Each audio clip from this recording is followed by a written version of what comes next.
Hi friends, welcome to up and down Tamil. இன்றைக்கி நம்ம சேனலில் சூப்பரான ஒரு புதிர் தான் பார்க்க போகிறோம்.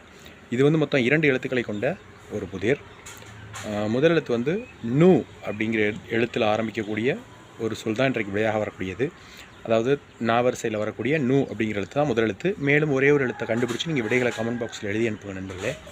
மறக்காமல் நம்ம சேனல் மெம்பர்ஷிப்லையும் ஜாயின் பண்ணிக்கோங்க. மறக்காமல் நம்ம channel up and down Tamil சேனலை சப்ஸ்கிரைப் பண்ணிக்கோங்க. பக்கத்தில் பெல் சிம்பிள் ஒன்று அதையும் கிளிக் பண்ணிட்டு ஆல் அப்படிங்கிற ஆப்ஷனையும் கிளிக் பண்ணிங்க. நம்ம மேக் பண்ணக்கூடிய வீடியோஸ் உங்களுக்கு நோட்டிஃபிகேஷன்ஸாக வரும்.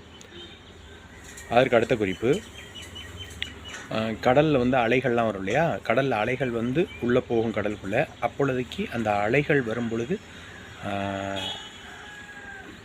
ஒரு சில இதை தேக்கி வச்சுட்டு போகும். அதுதான் இந்த புதிருக்கான விடைன்னு கூட சொல்லலாம். அதே போல் நம்ம குளிப்போம் இல்லையா, அதாவது சோப்பு போட்டு குளிப்போம் இல்லையா, அப்போ சோப்பும் நீரும் சேர்ந்த உடனே இது தென்படும், இது வரும். சோப்பும் நீரையும் வச்சு கையில் தேய்ச்சோம் அப்படின்னா இது வரும், பபிள்ஸோடு சேர்ந்து வரும், முட்டைகளோட, அதாவது குமிழிகளாக சேர்ந்து வரும். இதுதான் இன்றைக்கான புதிருக்கான குறிப்புகள். நன்றி, வணக்கம். தேங்க்ஸ் ஃபார் வாட்சிங்.